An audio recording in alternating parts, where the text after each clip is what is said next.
Our brain is motivated to protect us in certain ways. And this looks like that deep, innate need for safety.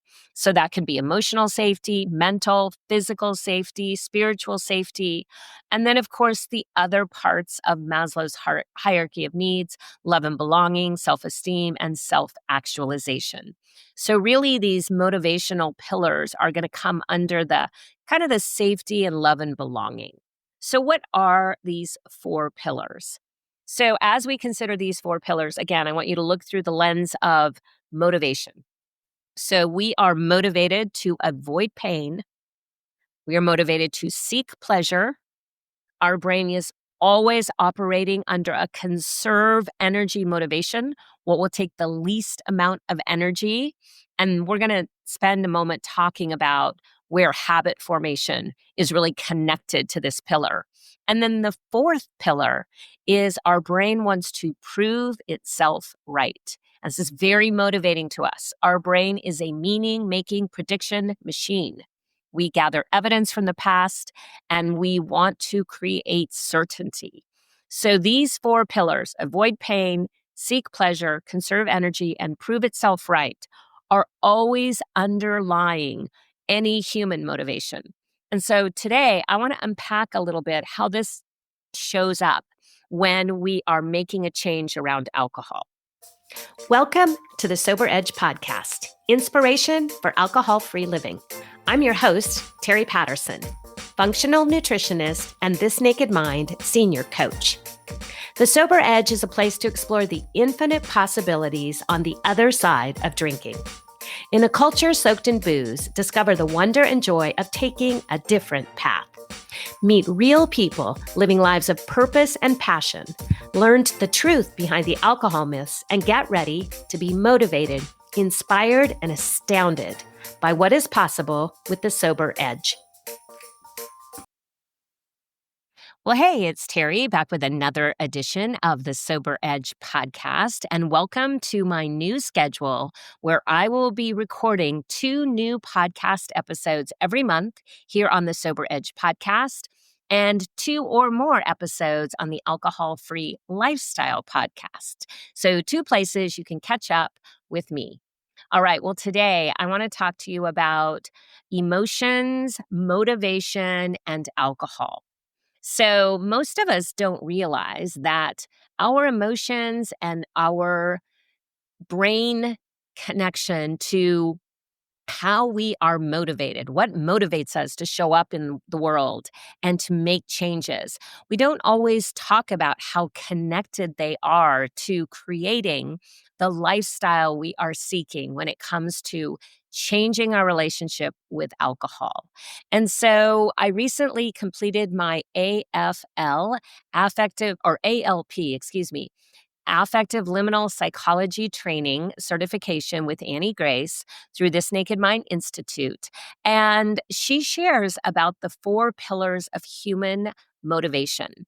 And so today I want to break those down for you because I think they are a powerful way to explore, again, how we create this change we are seeking. You know, we don't do things as humans unless there is some drive.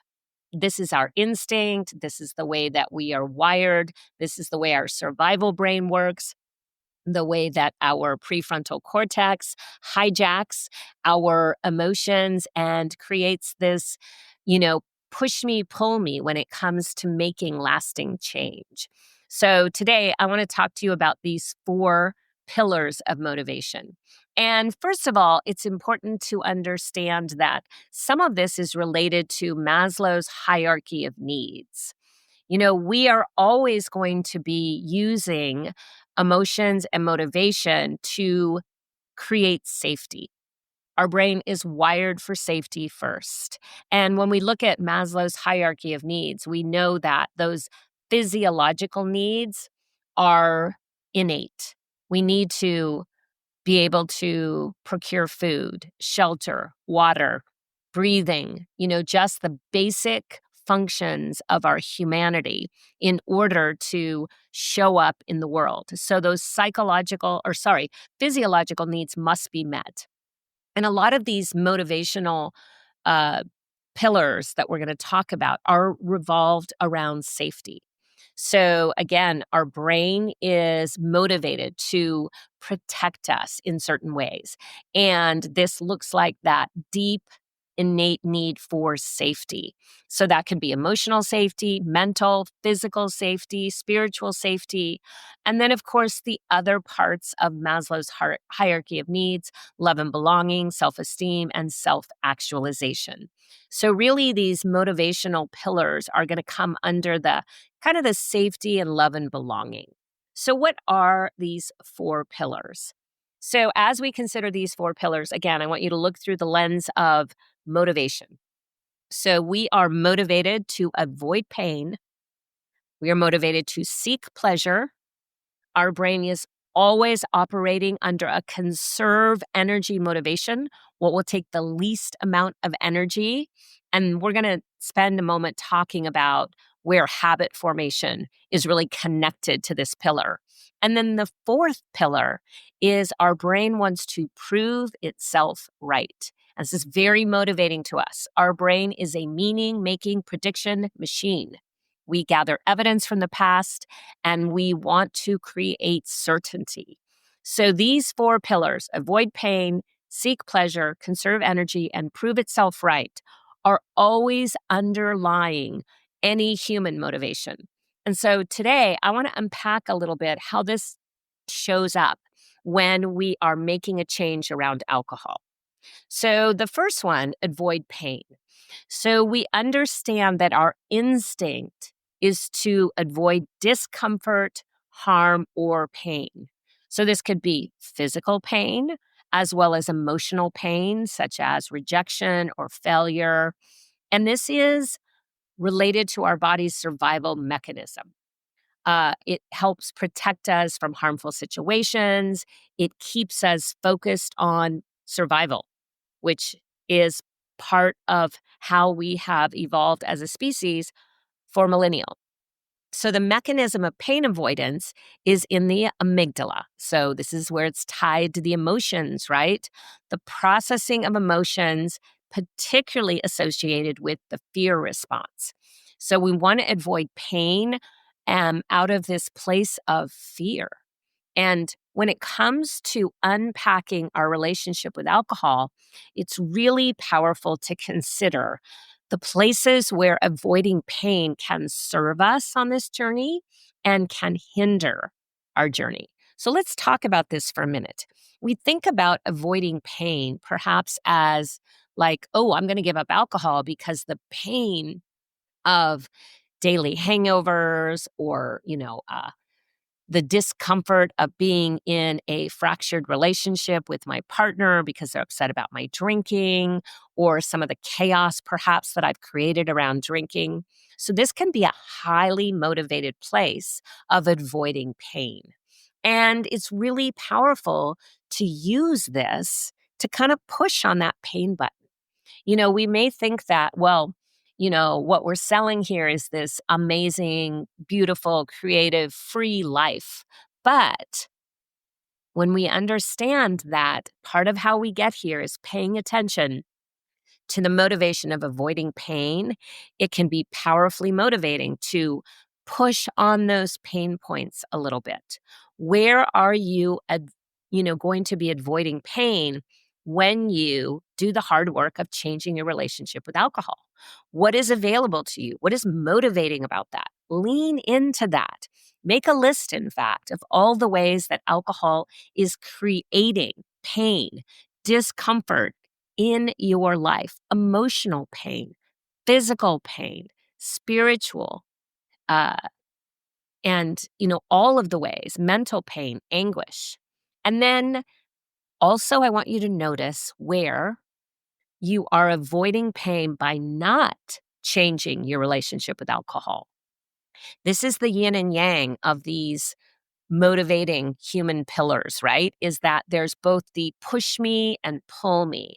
And so as we push on some of these pain points, we might also feel the pull of avoiding pain. And so pay attention where your brain is saying, well, it feels painful to show up at a bar and not drink. So it's easier to drink. That might be a place where you're avoiding pain. It could be that you are avoiding the pain of having a hard conversation about setting boundaries and asking your spouse to support you in this not drinking journey. You might be avoiding pain by not really wanting to closely examine the difficulties that alcohol has brought into your life, the places where things are fraying at the edge. So, as you look at this human motivation of avoiding pain, pay attention to the places where avoiding pain is keeping you hooked into drinking or where you can use the painful parts of your alcohol use disorder to motivate you for change. So that's number one. Our brain and our emotions, our motivation is to avoid pain. So the second pillar, and this one is really tied to that place of, emotional safety and, our that third pillar, love and belonging or esteem when it comes to Maslow's hierarchy. And this one is number two is to seek pleasure. And so again, it's really powerful to notice where seeking pleasure is both a motivating factor to stop drinking and sometimes a motivating factor that keeps us hooked into our behavior of drinking more than we want to. So, the innate drive to seek out experiences that bring us joy, satisfaction, or pleasure. And so we must consider our friend dopamine when it comes to this reward circuitry in our brain, right? When we engage in activities that we find pleasurable, our brains release dopamine, and that's that neurotransmitter associated with reward and pleasure. And so this is, there's several parts of the brain that are activated when it comes to this pleasure pathway. And this is where it gets really tricky because dopamine is powerful. Not only is it that pleasure molecule, it's also responsible for wanting, focus, motivation. And so our nucleus accumbens, the prefrontal cortex, and the VTA, the ventral tegmental area, are all associated with this dopamine pleasure pathway. And when dopamine is released in these areas, we create these feelings of enjoyment and satisfaction that makes us want to repeat these pleasure-seeking behaviors. So, how do we use the seeking pleasure pillar of motivation to break up with alcohol? Well, we have to understand both dynamics. We have to understand where alcohol felt like a reward, where alcohol made us feel that initial sense of euphoria and that stimulant. And we have to understand the downside of that. And so, where has seeking pleasure gotten us into trouble? Where has it spilled over to the painful side that we talked about in the first pillar? So, we want to think about seeking pleasure as a way to focus on what is good and pleasurable in our life that is separate from alcohol. So, for example, there was a client who was sharing that her young son, I think he's 3 years old, so not a lot of language, was his caregiver was saying, um, "Well, what is your dad?" And he said, "Oh, my dad is sick." He said, "Well, what about mom? Mom is happy." So imagine that pleasurable feeling of noticing that your child is recognizing that you are happy day in and day out. That pleasure of realizing that the moments of being present and laughing with a child or a spouse or a loved one brings incredible joy, that bubbling up of emotion that is positive. So we really need to lean in to the ways that not drinking is creating those pleasurable moments, that we are seeing that long term gain, that delayed gratification of seeking pleasure in the long term, noticing it, doubling down on it, celebrating it.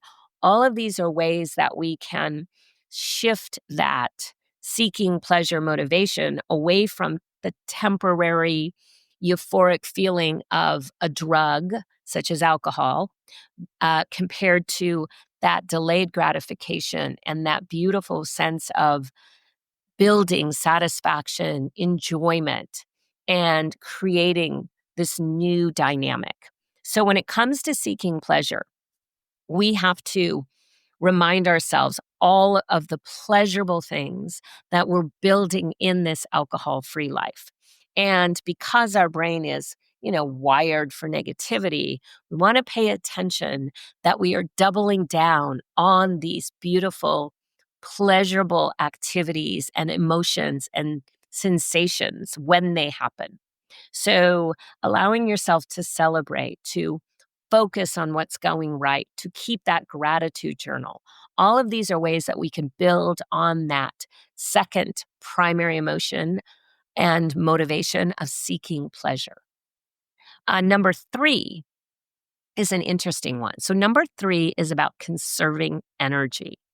And you may not realize that your brain is motivated by things that conserve energy. It's why sitting on the couch feels easier than going for a run. We are biologically programmed to conserve energy wherever possible.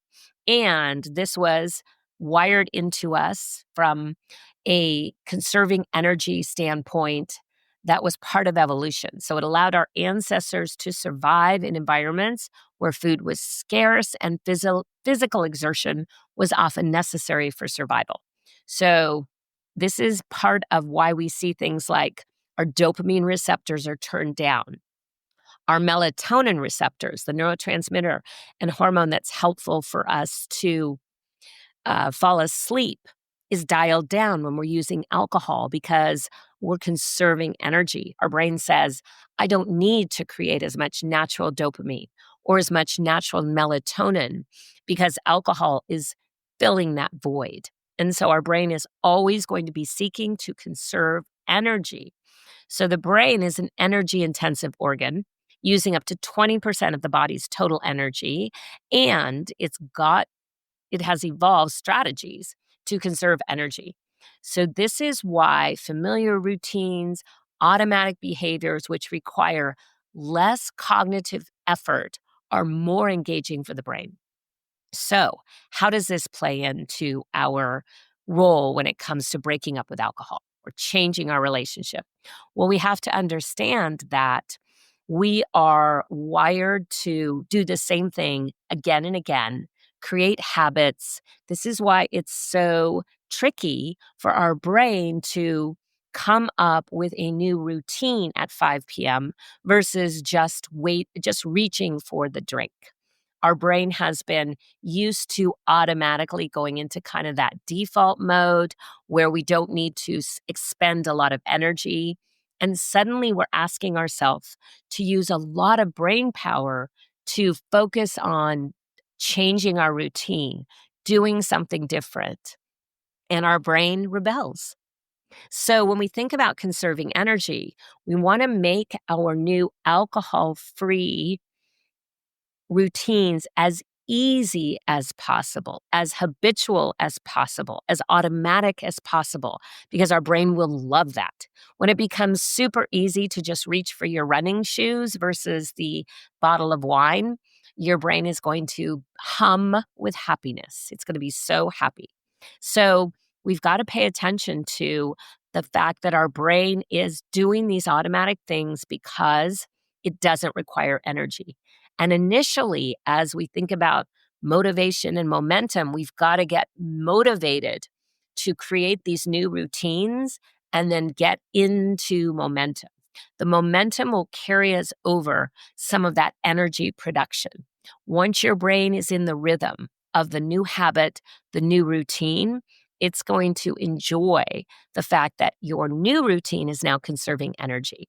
So initially, more brain power, your brain might rebel a little bit, but it will eventually come to a place where you are conserving energy with these new automatic routines. So lean into that and notice. This is a powerful motivator.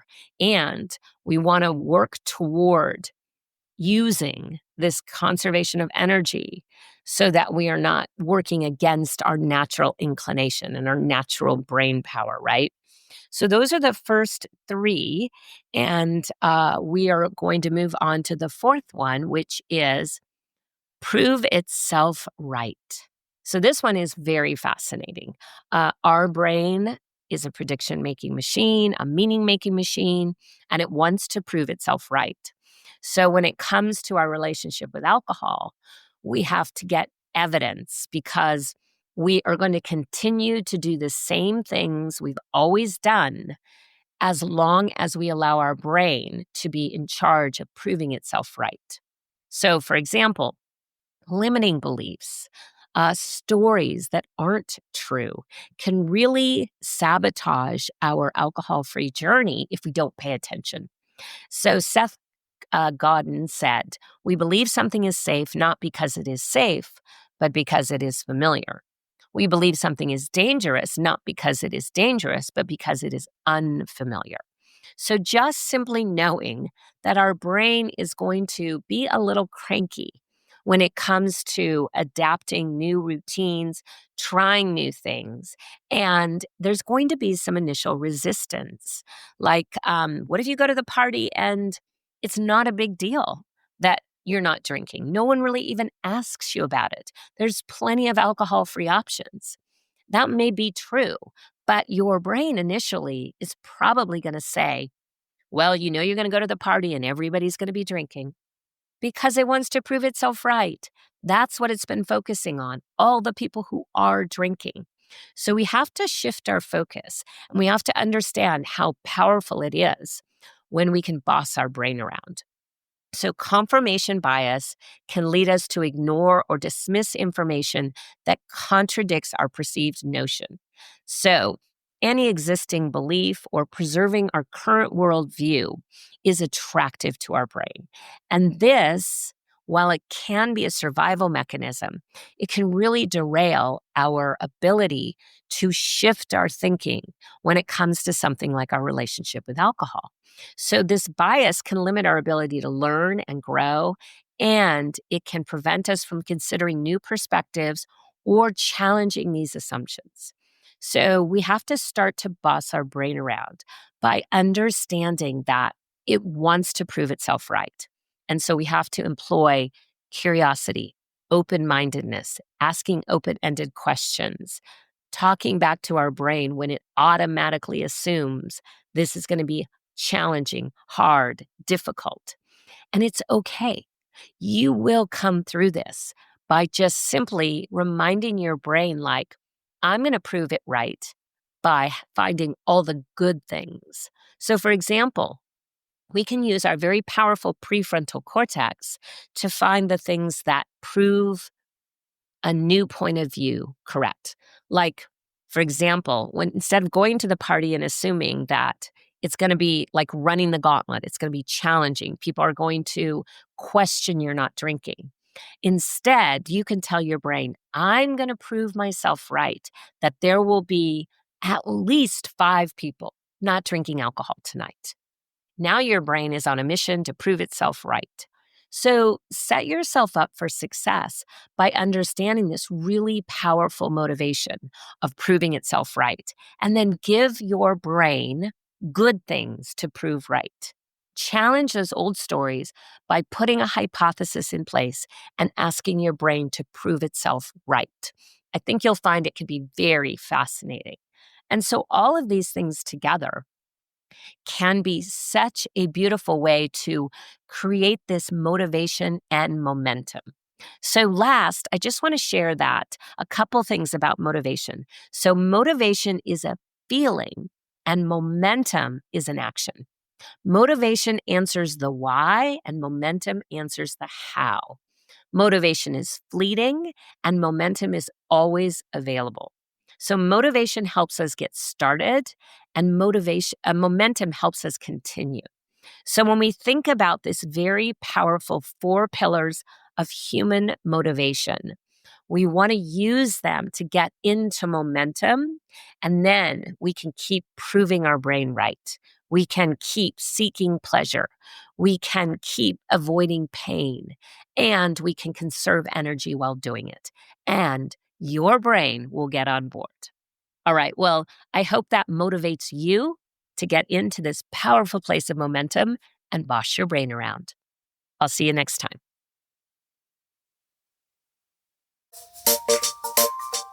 I want to thank you for tuning in to the Sober Edge podcast. This is a place for important conversations and a safe place to question everything you thought you knew about drinking. If you're looking for your sober edge, I want to invite you to connect with me at thesobernutritionist.com, where you can grab my free resource, Becoming More, a guide to loving your sober life. And I would be so grateful if you enjoyed this podcast, if you would leave a rating and review, as it will help more people find their sober edge.